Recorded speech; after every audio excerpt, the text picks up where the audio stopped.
So we come to number 7, punching with angry gaze. Again, heard it called the charging fist, whatever. Again, the 18th form qigong sequence called the charging the fist, and this one it's called punching with angry gaze. Again, they're all very similar, etc. But again, here we go. So we're going to go in not the traditional way. Again, we're going down the yogic, Pilates and hypnotic path of the breath. Okay, now with this one, we're zipping up pelvic floor, scooping out your abdominals, taking the navels towards the spine. Okay, lovely. Now, with that, as you do that right now, you're going to breathe in through the nose and exhale through pursed lips for as long as you like. Just let it go.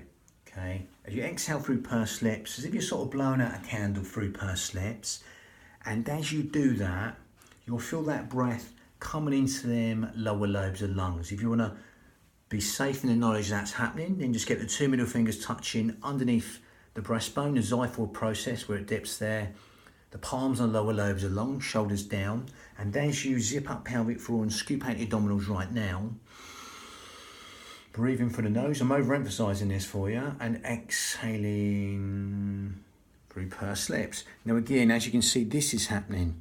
Come, breathing through the nose, exhaling through pursed lips. This is actually happening.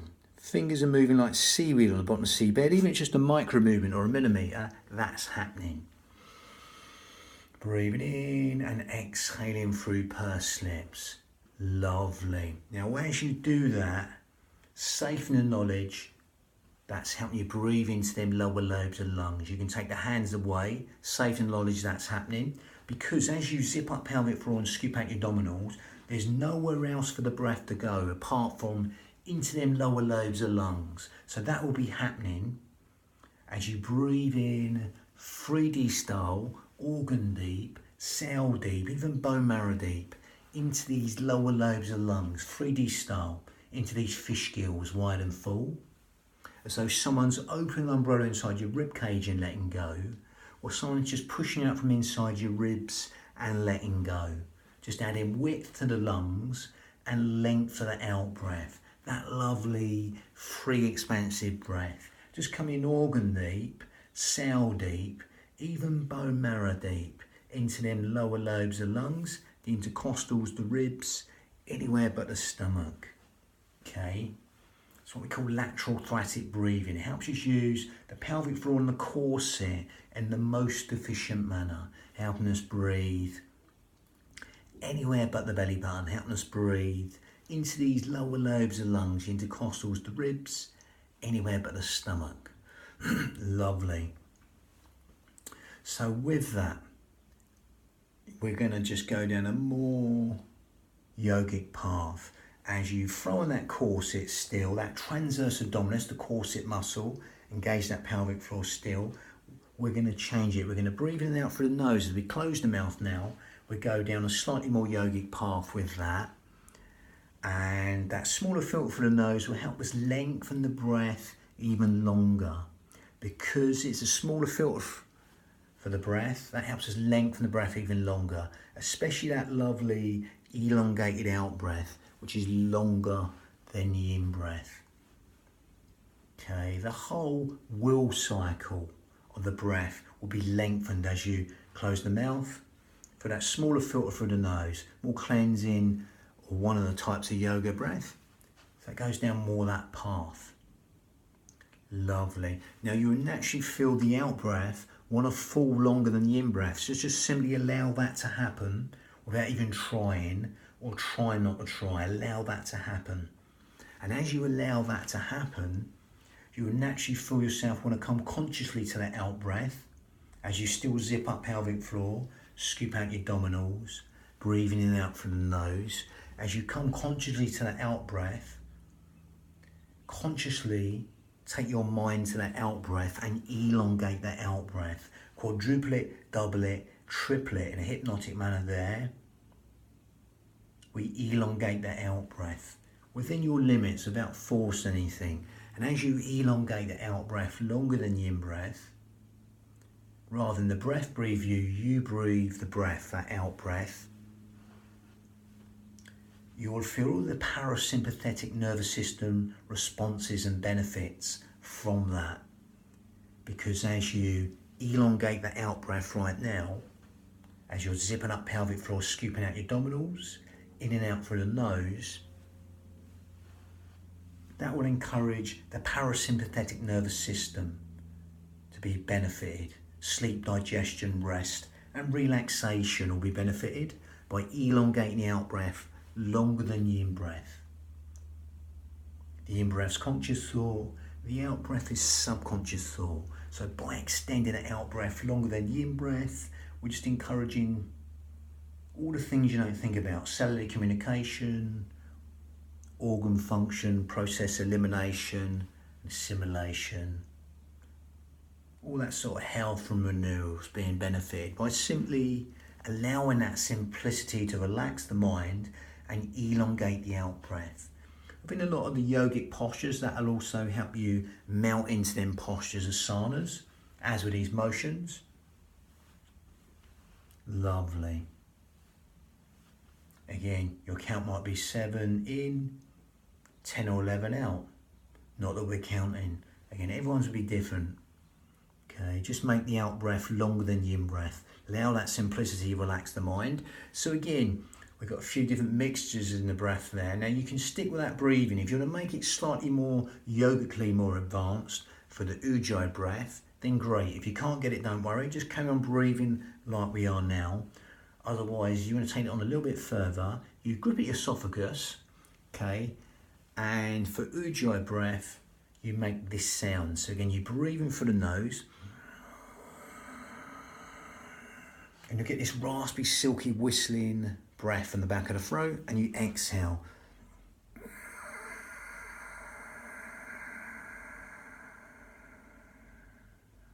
That lovely sighing, whistling, silky breath, ujjayi breath, victorious breath in Sanskrit. If you can't get that, don't worry.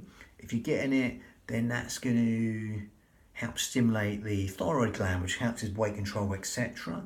Helps you build the heat within the body, helps you fan the fire to burn all the toxins in the body. Ujjayi breath, victorious breath. And as you're doing that, keep them shoulders down.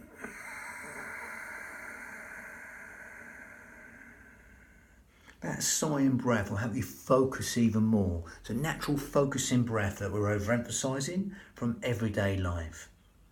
Okay?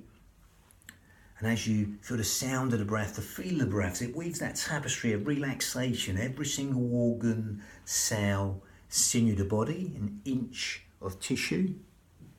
Just feel them restful relaxation responses and endless streams of comfort. It's all the housekeeping properties of the body. It's all the things you don't think about being benefited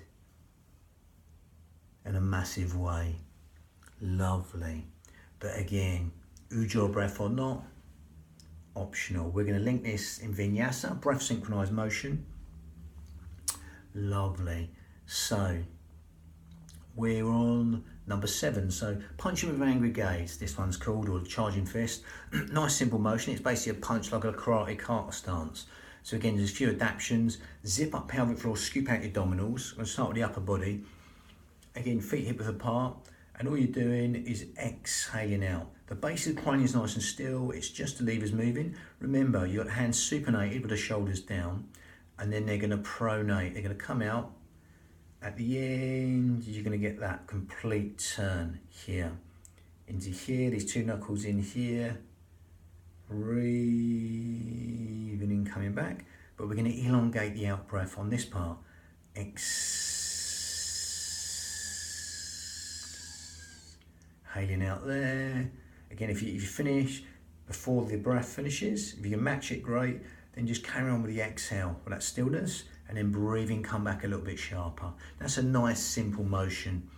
Again, it's meant to be simple. If you want to go deeper, as with all these qigong or qigong, whatever you want to call it, sequences or body systems, you only go as deep as you like. Remember, it's your union of your mind and body. So if you want to go in deep, spread the legs, come down deeper. I would go no deeper than knees and arm and toes, especially if you've got any knee problems. I'm sticking to the Iyengar yoga principles of alignment and modification. But again, don't get too caught up. Some people will allow the knees to go past the toes, but we're just sticking to complete safety. So same deal again, exhaling down. We go back and get the legs in a minute, breathing in, coming back. Lengthen up for the crowns. If you've got a puppet string, a hook, a brace on your head, putting your head up towards the ceiling. Imagine it's a puppet string, putting your head up towards the ceiling, exhaling down, breathing in, coming back up. I'll go no lower than knees in line with toes. It can be a centimetre, a millimetre, or an inch. Or you can just stay down there, you know, or stay up here. See what suits you. Again, I don't like them being completely set. You know what I mean? They can be slightly adapted to your body. Movement's your movement, your union of your mind and body. It's going to come back again from here. Feet not Charlie Chaplin, they're facing the front. Again, you can have the sort of horse riding stance slightly out like that. See what suits you in a slight V. Do not completely out like that. Again, exhaling down, nice and long on that breath. Breathing in, coming back. Shoulders down, exhaling down. Breathing in, coming up, pushing up from the heels. These are organic. Be nice and long here. Soft on the elbows, just shy of locking out. Breathing in, coming back. Again, it's up.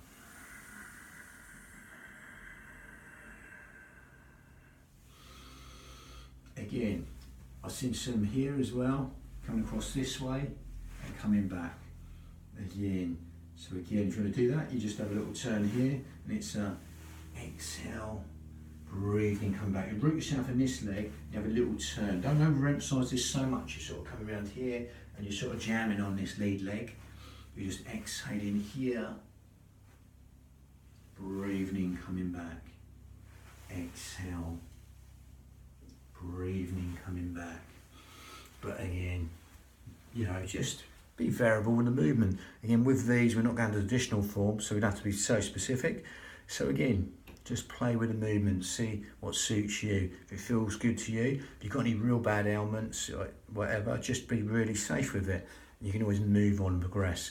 But again, even just zipping up, scooping out your abdominals, benefiting the spine. If you've got any really bad posture problems, again, microseconds before you even move your arm or your leg. The pelvic floor and the corset fine, microseconds for anything else. So try and fire it in the right way, in towards the spine, navel towards the spine. Not that you're always going to do that. You know, in everyday life, you might need to pick up something. But again, generally about 30% is where we're most efficient at zipping up pelvic floor, scooping out abdominals. You think about 100% pulling in, it's about a quarter of that. You know, you won't really sort of all the time gathering in. But again, I digress there. But 30% is where you're most efficient at stabilising the spine. Obviously, that'll vary. If you're going to really pick up something heavy, gather in, zip up, scoop out your abdominals, throw on that corset properly. And that's the idea of all these body systems. Take them into everyday life. It could be walking, gardening, driving, whatever it is. Take it into everyday life. That awareness. Lovely. So you got the next one. The last one, shake the back of the 8 blockades coming up. Again in his 35 form, bang.